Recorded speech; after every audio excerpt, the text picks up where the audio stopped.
എന്ത് രീതിയിലും നമുക്ക് അപ്രോച്ച് ചെയ്യാൻ പറ്റുന്ന ഒരു ഈശ്വരനാണ് ഭഗവാൻ കൃഷ്ണൻ എന്ന് പറയുന്നത്. അതുകൊണ്ടാണ് പിന്നെ വേറൊരു രൂപഭാവം പറയുകയാണെങ്കിൽ ഒരു സിമ്പിൾ ഓഫ് ലവ് ആണ് കൃഷ്ണൻ എന്ന് പറയുന്നത്.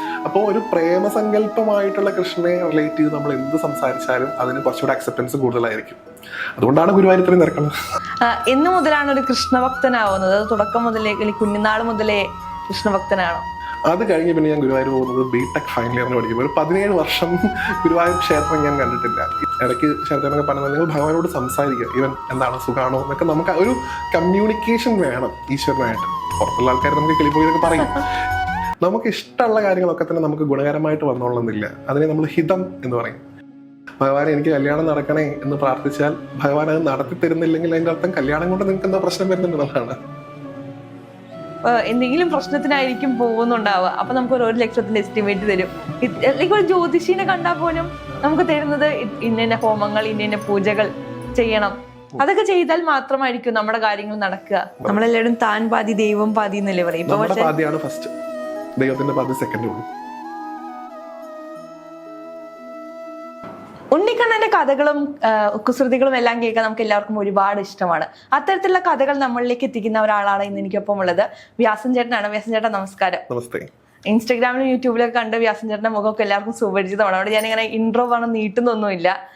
നമുക്കറിയാം ഉണ്ണിക്കണ്ണനെ നമുക്ക് എല്ലാവർക്കും ഇഷ്ടമാണ്. എനിക്ക് തോന്നുന്നു ജാതിഭേദമന്യേ വളരെയധികം ഫാൻസ് അസോസിയേഷൻ ഉള്ള ഒരാളാണ് ഉണ്ണിക്കണ്ണൻ എന്ന് പറയുന്നത്. അത് കണ്ണനായിട്ട് ഭയങ്കര റിലേറ്റബിൾ ആയി ഫീൽ ചെയ്യുന്നത് കൊണ്ടായിരിക്കാം. വ്യാസൻ ചേട്ടൻ എന്തുകൊണ്ടാണ് ഉണ്ണിക്കണ്ണനെ ഏറ്റവും ഇഷ്ടമായത്? ഇപ്പൊ നോക്കൂ, കൃഷ്ണൻ എന്ന് പറയുന്ന ഒരു സങ്കല്പത്തെയാണല്ലോ നമ്മൾ എടുക്കുന്നത്. ഇത്രയധികം പലതരത്തിലുള്ള റോളുകൾ കൈകാര്യം ചെയ്യാൻ കഴിയുന്ന വേറൊരു ദേവഭാവം ഉണ്ടോ എന്നുള്ളത് സംശയമാണ്. ഇപ്പൊ ഏത് ഏജ് കാറ്റഗറിയിലുള്ള ആൾക്കാർക്കും അവർക്ക് പറ്റുന്ന രീതിയിൽ ഭഗവാനെ കാണാം. ഇപ്പൊ ഒരു കുട്ടിക്ക് വേണമെങ്കിൽ സ്വന്തം കൂട്ടുകാരനായിട്ട് കാണാം, ഒരു പെൺകുട്ടിക്ക് വേണമെങ്കിൽ കാമുകനായിട്ട് കാണാം, ഒരു അമ്മയ്ക്ക് വേണമെങ്കിൽ മകനായിട്ട് കാണാം, ഒരു മുത്തശ്ശിക്ക് വേണമെങ്കിൽ പേരക്കുട്ടിയായിട്ട് കാണാം, ഒരു യോഗഭാവത്തിൽ സഞ്ചരിക്കുന്ന ഒരാൾക്ക് വേണമെങ്കിൽ ഒരു ഗുരുവായിട്ട് കാണാം. അങ്ങനെ എന്ത് രീതിയിലും നമുക്ക് അപ്രോച്ച് ചെയ്യാൻ പറ്റുന്ന ഒരു ഈശ്വരനാണ് ഭഗവാൻ കൃഷ്ണൻ എന്ന് പറയുന്നത്. പിന്നെ അദ്ദേഹത്തെ കുറിച്ചുള്ള കഥകൾ, ഐതിഹ്യങ്ങളെല്ലാം തന്നെ ഒരു ഈശ്വരൻ നമുക്ക് എപ്പോഴാണ് ഏറ്റവും കൂടുതൽ പ്രിയപ്പെട്ടതാവുന്നത്? അത് നമ്മളിൽ നിന്ന് വേറെ അല്ലാതാവുമ്പോഴാണ്. ഇപ്പൊ കൃഷ്ണനെ നമ്മളൊക്കെ കാണുന്നത് നമ്മളിൽ ഒരാളായിട്ടാണ്, അല്ലെ? ഇപ്പൊ നിങ്ങൾക്ക് ഭഗവാൻ മഹാദേവനെ ചിലപ്പോൾ അങ്ങനെ കാണാൻ പറ്റിയെന്ന് വരില്ല. ദേവിയെ ചിലപ്പോൾ കൃഷ്ണൻ അപ്രോച്ചബിൾ ആണ്. കുറച്ചുകൂടെ നമ്മുടെ ഒരു മടിയിൽ ഇരുത്തി വെക്കാൻ പറ്റുന്ന തരത്തിലുള്ള ഒരു ദേവതാ സങ്കല്പമാണ് കൃഷ്ണൻ എന്ന് പറയുന്നത്. അതുകൊണ്ടാണ് പിന്നെ വേറൊരു രൂപഭാവം പറയുകയാണെങ്കിൽ ഒരു സിമ്പിൾ ഓഫ് ലവ് ആണ് കൃഷ്ണൻ എന്ന് പറയുന്നത്, അല്ലെ? എല്ലാ രീതിയിലും ലവ് എന്നുള്ളതിന് നമ്മളിപ്പോ ഒരു കാമുക ഭാവം മാത്രം എടുക്കണ്ട. ഒരു അമ്മയ്ക്ക് കുട്ടിയോടുള്ള സ്നേഹം, ഒരു സുഹൃത്തുക്കൾ തമ്മിലുള്ള സ്നേഹം, ഇതൊക്കെ സ്നേഹമാണല്ലോ, എല്ലാം ലവ് തന്നെയാണ്. അപ്പോൾ ഒരു പ്രേമസങ്കല്പമായിട്ടുള്ള കൃഷ്ണനെ റിലേറ്റ് ചെയ്ത് നമ്മൾ എന്ത് സംസാരിച്ചാലും അതിന് കുറച്ചുകൂടെ അക്സെപ്റ്റൻസ് കൂടുതലായിരിക്കും. അതുകൊണ്ടാണ് ഗുരുവായൂർ ഇത്രയും തിരക്കുന്നത്. അപ്പൊ അതുകൊണ്ട് തന്നെ ആ ഒരു അട്രാക്ഷൻ, ഒരു പ്രേമസങ്കല്പമായിട്ടുള്ള ഒരു മൂർത്തി നിങ്ങൾ എവിടെ പ്ലേസ് ചെയ്യുന്നോ അവിടേക്കുള്ള അട്രാക്ഷൻ കൂടും. ഇപ്പൊ നിങ്ങൾ പറഞ്ഞ പോലെ ഇപ്പൊ ഞാൻ പറയുന്ന ഏതെങ്കിലും ഒരു കഥയ്ക്ക് കൂടുതൽ അക്സെപ്റ്റൻസ് കിട്ടുന്നത് കൊണ്ട് ഒരിക്കലും ഞാൻ പറയുന്നതുകൊണ്ടല്ല, ഞാൻ പറയുന്ന ഒരു സബ്ജക്റ്റ് കൃഷ്ണനാവുന്നതുകൊണ്ടാണ്. ആ കൃഷ്ണന്റെ അക്സെപ്റ്റൻസ് ആണ് അതിന്റെ ഒരു ഭാഗമാണ് നമുക്ക് കിട്ടുന്നത്. അതും ഈ പറഞ്ഞതുപോലെ എല്ലാവരെയും അട്രാക്ട് ചെയ്യാൻ, കൃഷ്ണൻ എന്ന് പറയുന്ന വാക്കിന്റെ തന്നെ അർത്ഥം ആകർഷണം എന്നുള്ളതാണ്. അട്രാക്ട് ചെയ്യും ഭഗവാൻ എല്ലായിടത്തിലും. ഒരു കാന്തിക സ്വഭാവം ഭഗവാനുണ്ട്. അപ്പൊ അതുകൊണ്ട് കൃഷ്ണനുമായിട്ട് ബന്ധപ്പെട്ട നിങ്ങൾ എന്ത് പറഞ്ഞാലും അത് ആളുകളെ ആകർഷിക്കും. ആളുകളിലേക്ക് ഒരു പരിധിവരെ അവരുടെ വേദനകളെ അത് മറക്കാൻ സഹായിക്കുന്നതാണ്. എന്ന് മുതലാണ് ഒരു കൃഷ്ണഭക്തനാവുന്നത്? തുടക്കം മുതലേ കുഞ്ഞുനാൾ മുതലേ കൃഷ്ണഭക്തനാണോ? അങ്ങനെ കരുതാൻ സാധിക്കില്ല. കാരണം ഇപ്പൊ ഞാൻ പല സ്ഥലത്തും പറയാറുണ്ട്, എന്റെ അനുജന്റെ ചോറൂണുണ്ട്. ഇപ്പം ഈവൻ നോക്കിക്കോളൂ, ഞാൻ 2ാം ക്ലാസ്സിൽ പഠിക്കുമ്പോഴോ 3ാം ക്ലാസ്സിൽ പഠിക്കുമ്പോഴാണ് ഗുരുവായൂർ പോകുന്നത് ആദ്യമായിട്ട്. അത് കഴിഞ്ഞ് പിന്നെ ഞാൻ ഗുരുവായൂർ പോകുന്നത് BTech ഫൈനൽ ഇയറിന് പഠിക്കുമ്പോൾ ഒരു 17 വർഷം ഗുരുവായൂർ ക്ഷേത്രം ഞാൻ കണ്ടിട്ടില്ല.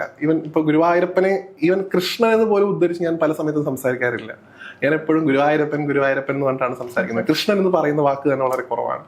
അപ്പൊ ഈ ഗുരുവായൂരപ്പനുമായിട്ടുള്ള കണക്ഷൻ പോലും വരാൻ അങ്ങനെ സാധ്യത കാണുന്നില്ല. അത് ഏതോ ഒരു സമയത്ത് ഭഗവാനായിട്ട് തന്നെ എപ്പോഴും നമ്മളെ തിരിച്ചറിയുന്ന ഒരു മൊമെന്റ് ഉണ്ടായിരിക്കുമല്ലോ. അത് ഭഗവാനായിട്ട് കൊണ്ടുതരികയും ഈ അടുത്ത കാലത്ത് അത് സംഭവിക്കുകയും ചെയ്തു എന്നാണ് ഞാൻ വിശ്വസിക്കുന്നത്. ആ സ്പാർക്ക് തന്ന ഒരു മൊമെന്റ് എന്തായിരുന്നു? അത് വളരെ എന്താ പറയാ, തമാശയാണ്. സത്സംഗങ്ങളിൽ പങ്കെടുക്കാനും അല്ലെങ്കിൽ ഭഗവാനുമായിട്ടുള്ള ആധ്യാത്മിക വിഷയങ്ങളൊക്കെ ആയിട്ട് കേൾക്കാൻ ഒരു ലിസണർ ആവുക എന്നുള്ളത് എപ്പോഴും എനിക്ക് വലിയ താല്പര്യമായിരുന്നു, പ്രത്യേകിച്ച് കഥകൾ കേൾക്കാൻ. അപ്പോൾ ഇങ്ങനെയുള്ള ആധ്യാത്മിക സദസ്സുകളിലൊക്കെ പോവുകയും കേൾക്കുകയും ചെയ്യുന്നതുകൊണ്ട് ഒരു ആധ്യാത്മിക സദസ്സിൽ ഞാൻ കേൾക്കാൻ പോയതാണ് ആക്ച്വലി. അവിടെ അന്ന് വരേണ്ട ആചാര്യൻ വരാതിരിക്കുകയും ഞാൻ കുറച്ച് എഴുതുന്നതുമായിട്ട് ബന്ധപ്പെട്ട് സാഹിത്യപരമായിട്ടൊക്കെ സംസാരിക്കുകയും ചെയ്യുന്നതുകൊണ്ട് ആ പ്രഭാഷണം കോമ്പൻസേറ്റ് ചെയ്യാൻ എന്നോട് ഒരു അരമണിക്കൂർ സംസാരിച്ചാൽ മതി എന്ന് പറഞ്ഞ് എന്നെ ആ വേദിയിൽ കയറ്റിയിരുത്തുകയാണ് ചെയ്യുന്നത്. അതാണ് എൻ്റെ ആദ്യത്തെ പ്രഭാഷണം. ഇപ്പോഴും ഞാൻ മൊത്തത്തിൽ നിങ്ങൾ എടുത്ത് പരിശോധിച്ചാൽ ഞാനൊരു 12-15 പ്രഭാഷണങ്ങളാണ് ആകെ ചെയ്തിട്ടുള്ളൂ. അപ്പം അതിന്റെ ഒരു പാതയിലാണ്. അതിൽ പറയുന്ന ചില കാര്യങ്ങൾ ആളുകൾക്ക് താല്പര്യം തോന്നുകയും അതിന് അക്സെപ്റ്റൻസ് കിട്ടുകയും ചെയ്യുന്നു എന്നുള്ളൂ. അത് വലിയ അനുഗ്രഹമായിട്ട് കാണുന്നു. ഇപ്പൊ ചേട്ടൻ പറഞ്ഞു ചേട്ടൻ നല്ലൊരു ലിസണറാണ്. എനിക്ക് എപ്പോഴും തോന്നിയിട്ട് ദൈവങ്ങൾ നല്ല ലിസണേഴ്സ് ആണ് എന്ന്. കാരണം നമ്മൾ എന്ത് പറഞ്ഞാലും നമ്മുടെ സന്തോഷം പറഞ്ഞാലും കേൾക്കും, സങ്കടം ഒരു പരാതി ഇല്ലാതെ കേൾക്കുന്നവരാണ് ദൈവങ്ങൾ. അതുകൊണ്ട് തന്നെയായിരിക്കാം നമ്മൾ ദൈവങ്ങളെ ആശ്രയിക്കുന്നത്. അങ്ങനെ തോന്നിയിട്ടുണ്ടോ? പരാതികൾ പറയാൻ കേൾക്കുന്നല്ല, പരാതികളാണ് ഈശ്വരന്മാർ ഇപ്പൊ ഏറ്റവും കൂടുതൽ കേൾക്കുന്നത് എന്നുള്ളതാണ്. നോക്കൂ, ഇന്നത്തെ കാലത്ത് ഇപ്പം നേരത്തെ പറഞ്ഞതുപോലെ നമ്മൾ ഈ പറയുന്ന കാര്യങ്ങൾ നമ്മളിപ്പോ ഈശ്വരനെ നമ്മൾ എങ്ങനെ കാണുന്നു എന്നുള്ള ഒരു കോൺസെപ്റ്റിൽ വലിയ വ്യത്യാസം വന്നിട്ടുണ്ട്. നമ്മൾ കരുതുന്നത് ഈശ്വരൻ എന്ന് പറയുന്നത് നമ്മുടെ കാര്യം നടത്തി തരാനുള്ള ഒരാളായിട്ടാണ്, മീൻ നമ്മുടെ സെർവൻറ്റ് എന്നുള്ള രീതിയിൽ കാണുന്ന രീതിയിലേക്ക് പല ആരാധനാ രീതികളും മാറുന്നുണ്ട്. നമുക്ക് അപ്രോച്ച് ചെയ്യാൻ സാധിക്കുന്ന ഒരു റിലീഫാണ് ഈശ്വരൻ എന്നാണ് ഞാൻ കരുതുന്നത്. ഒരു നിമിഷത്തേക്കെങ്കിലും ഒരു നിമിഷത്തിലേക്ക് നിങ്ങൾക്ക് നിങ്ങളുടെ വേദനകളൊക്കെ ഒന്ന് ഇറക്കി വെക്കാവുന്ന, നിങ്ങളുടെ വിഷമങ്ങളൊക്കെ ഒന്ന് പങ്കുവെക്കാവുന്ന, ഈ പറയുന്ന ഡിപ്രഷൻ എന്ന് പറയുന്ന സ്റ്റേറ്റിലേക്ക് പോവാതെ നിങ്ങളെ ഒരു മിനിറ്റെങ്കിലും പിടിച്ചു നിർത്തുന്ന, നിങ്ങൾ എടുത്തു വെച്ചിട്ടുള്ള കയറോ മണ്ണെണ്ണയൊക്കെ ഒരു മിനിറ്റെങ്കിലും ഒന്ന് മാറ്റി വെക്കാൻ നിങ്ങളെ പ്രേരിപ്പിക്കുന്ന ഒരു എനർജിയാണ് ഈശ്വരൻ എന്നാണ് ഞാൻ കരുതുന്നത്. ഭഗവാൻ ഗുരുവായൂരപ്പനാണെങ്കിൽ അങ്ങനെ തന്നെ. അപ്പം ആ ഒരു ഈശ്വരനെ നിങ്ങൾ അപ്രോച്ച് ചെയ്യുന്ന സമയത്തുള്ള നിങ്ങളുടെ മെന്റാലിറ്റി, അതിന് വലിയ പ്രാധാന്യമുള്ളത്. അപ്പോൾ നിങ്ങൾക്ക് എന്ത് വേണമെങ്കിലും പറയാം, അത് ഒരിക്കലും ആവശ്യങ്ങൾ മാത്രം ആവാതിരിക്കുകയും, ഇടയ്ക്ക് ശരത്തേനൊക്കെ പറഞ്ഞാൽ നിങ്ങൾ ഭഗവാനോട് സംസാരിക്കുക, ഇവൻ എന്താണ് സുഖാണോ എന്നൊക്കെ. നമുക്ക് ഒരു കമ്മ്യൂണിക്കേഷൻ വേണം ഈശ്വരനായിട്ട്. പുറത്തുള്ള ആൾക്കാർ നമുക്ക് കിളിപ്പോയിന്നൊക്കെ പറയും, എന്നാലും നമ്മൾ ഒരു അങ്ങോട്ടും ഇങ്ങോട്ടുള്ള കമ്മ്യൂണിക്കേഷൻ ഉണ്ടെങ്കിൽ മാത്രമാണ് ഒരു ആരാധന പൂർത്തിയാവുമെന്നാണ് ഞാൻ കരുതുന്നത്. ഒരിക്കലും അതൊരു മോണോ ഡയറക്ഷൻ അല്ല. ഈശ്വരൻ പറയുന്നത് നമ്മൾ കേൾക്കുകയും നമ്മൾ പറയുന്നത് ഈശ്വരൻ കേൾക്കുകയും വേണം, രണ്ടും വേണം. അപ്പൊ നമ്മൾ പറയാറില്ല, നമ്മൾ പ്രാർത്ഥന എന്ന് പറയുന്ന പ്രോസസ്സിനെ നമ്മൾ പൊതുവിൽ പറയും നമ്മൾ ഈശ്വരനോട് സംസാരിക്കുന്നതാണ് പ്രാർത്ഥന. ഈശ്വരൻ നമ്മളോട് പറയുന്നത് നമ്മൾ കേൾക്കുന്നതാണ് ധ്യാനം എന്ന് പറയാറുണ്ട്, മെഡിറ്റേഷൻ. ആ രീതിയിലേക്ക് മാറണം. ഇപ്പോഴും ഒരു റേഡിയോ പോലെ നമ്മുടെ ആവശ്യങ്ങൾ ചോദിക്കാനുള്ള ഒരു ATM കൗണ്ടർ അല്ല ഭഗവാൻ എന്ന് പറയുന്നത്. ഭഗവാന്റെ വിഷമങ്ങൾ നമ്മൾ ഇങ്ങോട്ട് പറയുന്നത് നമുക്ക് സൂക്ഷിച്ചു നോക്കിയാൽ കേൾക്കാൻ പറ്റും. ഞാനൊരു ഇന്റർവ്യൂവിൽ ഒരു സാറിനോട് സംസാരിച്ചപ്പോൾ അദ്ദേഹം പറയുണ്ടായി, നമ്മൾ ഈ ദൈവങ്ങളുടെ അടുത്ത് പോയിട്ട് എനിക്ക് ആകെ കഷ്ടപ്പാടാണ്, പൈസ ഇല്ല, അതില്ല, ഇതില്ല, എല്ലാം നമ്മൾ നെഗറ്റീവായി പറഞ്ഞു കഴിഞ്ഞാൽ അതുകൊണ്ട് നമുക്കൊരു ഗുണം ഉണ്ടാവില്ല എന്ന് ഞാൻ കേട്ടിട്ടുണ്ട്. എന്നുവെച്ചാൽ കാരണം നമ്മൾ അത്രയും നെഗറ്റിവിറ്റിയാണ് അവിടെ പറഞ്ഞുകൊണ്ടിരിക്കുക. അല്ലാതെ കുഴപ്പമില്ലാതെ അങ്ങനെ പോകുന്നു, അത് കുറച്ചും കൂടി പോസിറ്റീവായ രീതിയിൽ അതിനെ അവതരിപ്പിച്ചു കഴിഞ്ഞാൽ അത് കുറച്ചും കൂടി റിസൾട്ട് തരുമെന്ന് കേട്ടിട്ടുണ്ട്. അത് ശരിയാണെന്ന് തോന്നിയിട്ടുണ്ട്. നോക്കൂ, നമ്മൾ ചോദിക്കുന്ന കാര്യങ്ങൾ രണ്ട് രീതിയിലാണ് ഈശ്വരൻ കാണുന്നത് പറയും. ഒന്ന്, നമ്മൾക്ക് ചോദിക്കുന്നതൊക്കെ നമുക്ക് ഇഷ്ടമുള്ള കാര്യങ്ങൾ നമ്മൾ ചോദിക്കണം, അല്ലേ? നമുക്ക് ഇഷ്ടമുള്ള കാര്യങ്ങളൊക്കെ തന്നെ നമുക്ക് ഗുണകരമായിട്ട് വന്നോളുന്നില്ല. അതിനെ നമ്മൾ ഹിതം എന്ന് പറയും. ഇഷ്ടവും ഹിതവും വേറെയാണ്. അതായത് ഞാനിപ്പോൾ ഷുഗർ പേഷ്യൻ്റ് ആണെങ്കിൽ എനിക്ക് ലഡു ഇഷ്ടമാണ്, ലഡു എനിക്കൊരിക്കലും ഹിതമല്ല. ഭഗവാൻ നമുക്ക് ഹിതകരമായിട്ടുള്ളത് മാത്രമേ പ്രവർത്തിക്കൂ എന്നാണ് ശാസ്ത്രം പറയുന്നത്. നിങ്ങൾ ഭഗവാൻ എനിക്ക് കല്യാണം നടക്കണേ എന്ന് പ്രാർത്ഥിച്ചാൽ ഭഗവാൻ അത് നടത്തി തരുന്നില്ലെങ്കിൽ അതിൻ്റെ അർത്ഥം കല്യാണം കൊണ്ട് നിങ്ങൾക്ക് എന്താ പ്രശ്നം വരുന്നുണ്ടെന്നുള്ളതാണ്. മനസ്സിലായില്ലേ? അപ്പൊ അതുകൊണ്ട് ഈ പറയുന്ന ഹിതകരമായിട്ട് നമ്മളെ പ്രവർത്തിക്കുന്ന ആളാണ് നമ്മുടെ യഥാർത്ഥ ബന്ധു. നിങ്ങൾക്ക് ഇപ്പോൾ എനിക്ക് ഒരു ഇന്ന മരുന്ന് വേണം, അല്ലെങ്കിൽ എനിക്ക് കുറച്ച് നേരത്തേക്ക് എൻ്റെ ചിന്തകളെയൊക്കെ മാറ്റാൻ ഒരു സബ്സ്റ്റൻസ് വേണമെന്ന് പറയുമ്പോൾ അത് വാങ്ങിത്തരുന്ന ആളല്ല നിങ്ങളുടെ യഥാർത്ഥത്തിലുള്ള സുഹൃത്ത്. അത് വേണ്ടാന്ന് നിങ്ങളെ മനസ്സിലാക്കി തരുന്ന ആളാണ് നിങ്ങളുടെ യഥാർത്ഥത്തിലുള്ള സുഹൃത്ത്, അല്ലേ? അല്ലാതെ നിങ്ങൾ ഈ പൊടി വലിച്ചോ എല്ലാ പ്രശ്നവും മാറുന്നു പറയുന്നതല്ലല്ലോ യഥാർത്ഥത്തിലുള്ള സുഹൃത്ത് എന്ന് പറയുന്നത്. ഭഗവാൻ നിങ്ങളുടെ യഥാർത്ഥത്തിലുള്ള സുഹൃത്താണ്. നിങ്ങൾ ചോദിക്കുന്നത് ചിലപ്പോൾ മോശമായിട്ടുള്ള കാര്യമാണെങ്കിലും ഭഗവാനെ കമ്പൽ ചെയ്യാതിരിക്കുക. തരൂ എന്ന് പറഞ്ഞ് വാശി പിടിച്ച് വാങ്ങാതിരിക്കുക. വാശി പിടിച്ച് വാങ്ങിയതുകൊണ്ട് നമുക്ക് യഥാർത്ഥത്തിൽ ഒരു ഉപകാരം ഉണ്ടാവില്ല എന്നാണ് എല്ലാ വാശി പിടിച്ച് വാങ്ങിയ ആൾക്കാരുടെയും ചരിത്രം തെളിയിച്ചിട്ടുള്ളത്. വ്യാസഞ്ചേട്ടൻ്റെ ഒരു റീല് ഞാൻ കണ്ടിട്ടുണ്ടായിരുന്നു. നമ്മൾ ഈ അമ്പലങ്ങളിലൊക്കെ പോകുമ്പോൾ വഴിപാടുകൾ ഭയങ്കര എക്സ്പെൻസീവ് ആണ്, എല്ലാവർക്കും താങ്ങാവുന്നതല്ല. എനിക്കത് ഭയങ്കര റിയലിസ്റ്റിക് ആയി തോന്നിയൊരു റീലായിരുന്നു എനിക്കത്. കാരണം നമ്മളിപ്പോ എന്തെങ്കിലും പ്രശ്നത്തിനായിരിക്കും പോകുന്നുണ്ടാവുക, അപ്പൊ നമുക്ക് 1 ലക്ഷത്തിന്റെ എസ്റ്റിമേറ്റ് തരും. ലൈക്ക് ഒരു ജ്യോതിഷീനെ കണ്ടാൽ പോലും നമുക്ക് തരുന്നത് ഇന്ന ഹോമങ്ങൾ, ഇന്ന പൂജകൾ ചെയ്യണം, അതൊക്കെ ചെയ്താൽ മാത്രമായിരിക്കും നമ്മുടെ കാര്യങ്ങൾ നടക്കുക. വഴിപാടുകൾ എന്ന് പറയുന്നത് തീർച്ചയായിട്ടും ഞാൻ ഒരിക്കലും അതിനെ തള്ളി പറയില്ല. ഒരു ക്ഷേത്രത്തെ ഞാൻ കാണുന്നത് ഒരു ഇൻസ്റ്റിറ്റ്യൂഷനായിട്ടാണ്. ഓക്കെ, നമുക്ക് ആരാധിക്കാനുള്ള ഒരു ഇൻസ്റ്റിറ്റ്യൂഷനുകളിൽ ഒന്ന് മാത്രമാണ് ക്ഷേത്രം. അല്ലാതെ ക്ഷേത്രത്തിൽ മാത്രമേ ആരാധന നടത്തൂ എന്നുള്ള വിശ്വാസമില്ല. അതുകൊണ്ട് തന്നെ ആ ഇൻസ്റ്റിറ്റ്യൂഷൻ നടന്നു പോകണമെങ്കിൽ അവിടെ തീർച്ചയായിട്ടും ഫൈനാൻഷ്യൽ ആയിട്ടുള്ള സ്റ്റെബിലിറ്റി അതിനുണ്ടായിട്ടാണ്. അതിനുള്ളൊരു മാർഗ്ഗമാണ് ഈ വഴിപാടുകൾ എന്ന് പറയുന്നത്. അതിന്റെ ഫലസിദ്ധിയെക്കുറിച്ച് നമ്മൾ പറയുകയും അത് ഉപയോഗിച്ച് കഴിഞ്ഞാൽ നിങ്ങൾക്ക് ഇന്നത് കിട്ടുക എന്ന് പറയുന്നത് അവിടെ അത് നടത്തി പോകണമെന്നുണ്ടെങ്കിൽ ആ ഒരു ഓപ്ഷൻ പറഞ്ഞേ സാധിക്കുള്ളൂ. പക്ഷെ യഥാർത്ഥ വിശ്വാസികളോട് നമുക്ക് പറയാൻ സാധിക്കില്ല ഒരിക്കലും നിങ്ങൾ ഇന്ന വഴിപാട് കഴിച്ചാലേ നിങ്ങൾക്ക് ഈ ഫലം കിട്ടൂ എന്നുള്ളത്. ഞാൻ വഴിപാടുകളെ കാണുന്നത് ഒരു മോട്ടിവേഷനായിട്ടാണ്, ഒരു സ്പാർക്കായിട്ടാണ്. നിങ്ങൾ വഴിപാട് കഴിക്കുമ്പോൾ അല്ലെങ്കിൽ നിങ്ങൾ പ്രാർത്ഥിക്കുമ്പോൾ ഒക്കെ തന്നെ നിങ്ങൾ സംസാരിക്കുന്നത് നിങ്ങളോട് തന്നെയാണ്. ഞാൻ അങ്ങനെയാണ് ബിലീവ് ചെയ്യുന്നത്. ഞാൻ എപ്പോഴും പറയാറുള്ളത് പോലെ തന്നെ ഈശ്വരൻ നമ്മുടെ കയ്യിൽ നമ്മൾ ആവശ്യപ്പെടുന്ന എന്തും നമുക്ക് തന്നെ തീർപ്പാക്കാനുള്ള ശേഷി തന്നിട്ടുണ്ട് എന്നാണ് നമ്മൾ വിശ്വസിക്കുന്നത്. ആ തിരിച്ചറിയാനുള്ള സ്പാർക്കിന് വേണ്ടിയിട്ടായിരിക്കും ചിലപ്പോൾ നമ്മൾ ഒന്ന് പ്രാർത്ഥിക്കുന്നത്, ഒരു വഴിപാട് കഴിക്കുന്നത്, ഒരു ചരട് കെട്ടുന്നത്, ഒരു കുറി തൊടുന്നത്. ആ ഒരു സ്പാർക്കാണ്. അത് നിങ്ങൾക്ക് ഇല്ലാതെ നിങ്ങൾക്ക് അവൈലബിൾ ആവുകയാണെങ്കിൽ നോ ഇഷ്യൂസ്. നിങ്ങൾക്ക് ആ സ്പാർക്ക് വഴിപാട് കഴിക്കാതെ കിട്ടുന്നുണ്ടെങ്കിൽ അത്ര നല്ലതല്ലേ? അതിലേക്ക് നിങ്ങൾക്ക് മാറാൻ നിങ്ങൾക്ക് തന്നെ സാധിക്കും. അതിനുള്ള ശേഷി നിങ്ങൾക്ക് ഭഗവാൻ തന്നിട്ടുണ്ടെന്ന് നിങ്ങളെ പറഞ്ഞ് പഠിപ്പിക്കുകയാണ് യഥാർത്ഥത്തിൽ ഇന്നത്തെ സനാതനധർമ്മം ചെയ്യുന്നത്. വഴിപാടുകൾ ഇപ്പൊ നോക്കൂ, ഭഗവാന്റെ തന്നെ ഇപ്പൊ കൃഷ്ണ കാര്യം പറയാലോ. ഞാൻ എല്ലായിടത്തും പറയുന്നത് പോലെ ഇപ്പൊ കുറൂരമ്മ ആയിക്കോട്ടെ, പൂന്താനം ആയിക്കോട്ടെ, മേൽപ്പത്തൂരായിക്കോട്ടെ, വില്ലമംഗലം ആയിക്കോട്ടെ, പേരറിയാത്ത എത്രയെത്ര അമ്മമാരായിക്കോട്ടെ, ഇവർക്കൊക്കെ ഭഗവാൻ അവരുടെ കൂടെ നടക്കുന്നത് അവർ ഉദാസമയ പൂജ കഴിച്ചിട്ടും അവർ ഭഗവാന് പാൽപ്പായസം കഴിച്ചിട്ടും അല്ല. അകമഴിഞ്ഞ ഭക്തി സമർപ്പണം, ഇത് രണ്ടും ഉണ്ടെങ്കിൽ എന്തും സാധിക്കുമെന്ന് നമ്മുടെ സംസ്കാരം നമ്മളെ പഠിപ്പിച്ചിട്ടുണ്ട്.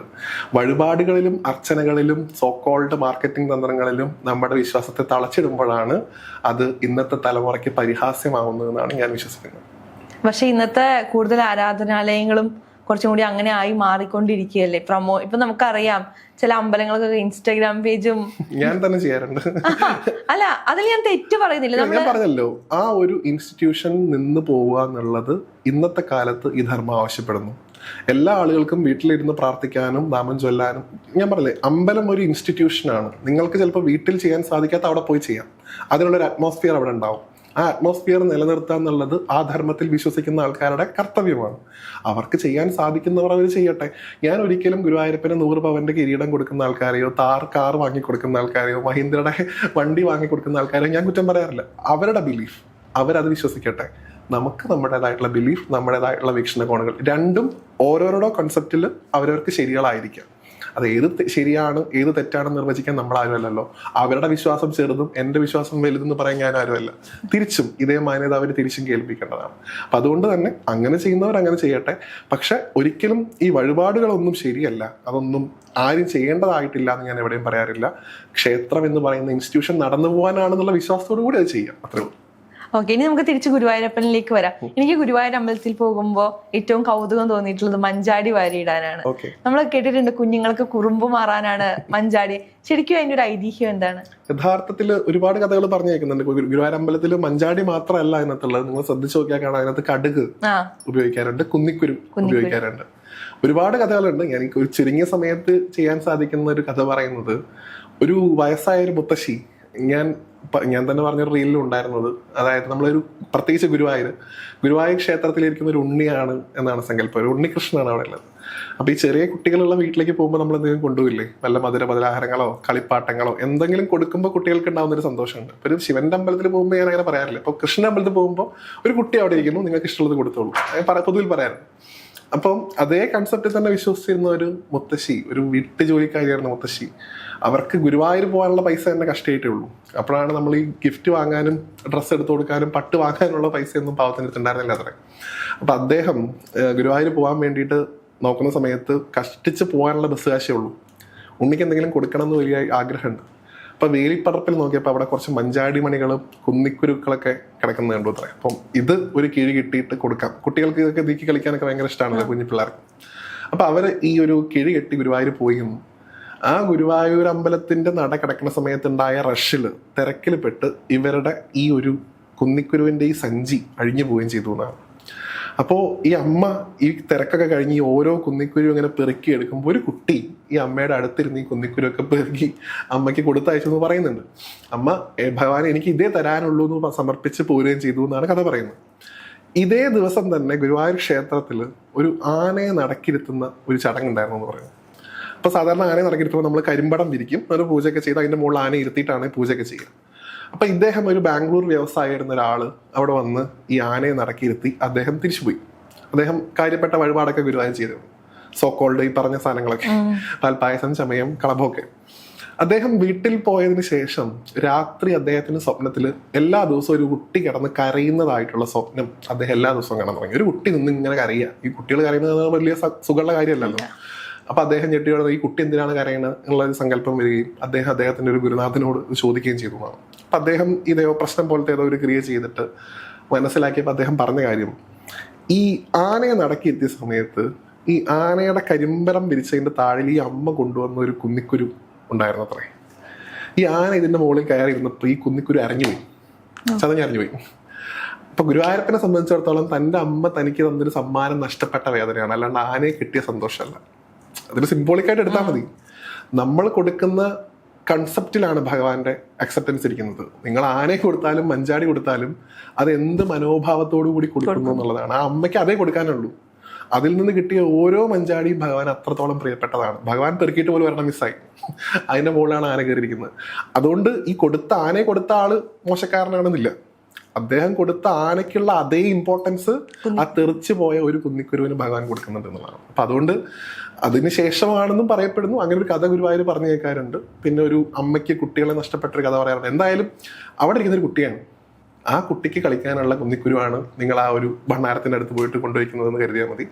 അതിൽ കളിക്കുമ്പോൾ കുട്ടികൾക്ക് കുറച്ചൊരു രസം, അവർക്കൊരു അതിലൊരു തെറ്റ് അല്ലെങ്കിൽ ഒരു എന്താ പറയാ, ഭഗവാനതൊന്നും വലിയ കാര്യമില്ല. എന്തെങ്കിലും പൊതുവിൽ ആചാര്യന്മാരൊക്കെ പറയുന്ന കേൾക്കാനാണ് ഈ കുട്ടികളെ നമ്മൾ ഈ കുന്നിക്കുരു വായിക്കുമല്ലോ, ചില ആളുകൾ ഈ കുട്ടികളെ ഇതിനകത്തേക്ക് ഇറക്കി വെക്കും, എന്നിട്ട് വാരിക്കൊള്ളാൻ പറയും. അപ്പോൾ അത് പല ആൾക്കാരും വളരെയധികം പവിത്രതയോടുകൂടി അവരുടെ വിഷമങ്ങളൊക്കെ കൊണ്ടുവന്ന് അതിനകത്ത് ഇടുന്നതാണ്. അപ്പോൾ പരമാവധി കുട്ടികൾ അതിൽ ചവിട്ടിക്കാതിരിക്കുക. ഒരു ചവിട്ടുക എന്ന് പറയുന്നത് എന്തൊക്കെ സങ്കല്പത്തിലാണെങ്കിലും അതൊരു നമ്മൾ അവർ അറിഞ്ഞുകൊണ്ട് ചെയ്യുന്നതല്ല. ഈവൻ ഞാൻ ഈ ഗുരുവായൂർ അമ്പലത്തിനകത്ത് കുട്ടികൾ എന്തെങ്കിലും ചെറിയതായിട്ട് യൂറിൻ പാസ് ചെയ്യുമ്പോൾ അശുദ്ധി, അതിലൊന്നും ഞാൻ പേഴ്സണലി ബിലീവ് ചെയ്യുന്നില്ല.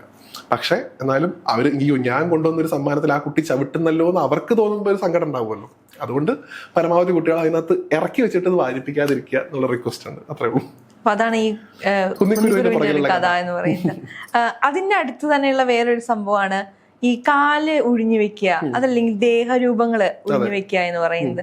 നമുക്ക് എന്തെങ്കിലും അസുഖങ്ങളുണ്ടെങ്കിൽ അല്ലെങ്കിൽ വേദനകൾ ഉണ്ടെങ്കിൽ അത് മാറുന്നതാണ്. അതിനും ഇത്തരത്തിലൊരു കഥയുണ്ടോ? നമുക്ക് അസുഖം മാറണമെങ്കിൽ നമ്മൾ ഡോക്ടറെ കാണിക്കുന്ന വേണം. തീർച്ചയായിട്ടും. നമുക്ക് 2 തരത്തിലുള്ള ഔഷധങ്ങളാണ് വേണ്ടത്. ഒന്ന് നമുക്ക് ഫിസിക്കൽ ആയിട്ടുള്ള അസുഖം മാറാനുള്ള ഔഷധം, രണ്ടാമത്തേത് നമ്മുടെ മെന്റൽ ആയിട്ടുള്ള അസുഖം മാറാനുള്ള ഔഷധം. ഈവൻ നിങ്ങൾ ഏതൊരു ഈ പറയുന്ന മോഡേൺ മെഡിസിൻ പ്രിസ്ക്രൈബ് ചെയ്യുന്ന ഡോക്ടറോട് ചോദിച്ചാലും അയാളും പറയുന്ന കാര്യമുണ്ട്, വിശ്വാസത്തോടു കൂടി മരുന്ന് കഴിക്കുക, അല്ലെ? ആ മെഡിസിൻ കഴിച്ചാൽ നിങ്ങളുടെ അസുഖം മാറുമെന്ന വിശ്വാസത്തോടു കൂടി നമ്മൾ കഴിക്കുമ്പോഴേ ആ മരുന്ന് പൂർണ്ണമായിട്ടും നമ്മളെ ഫലിക്കുള്ളൂ.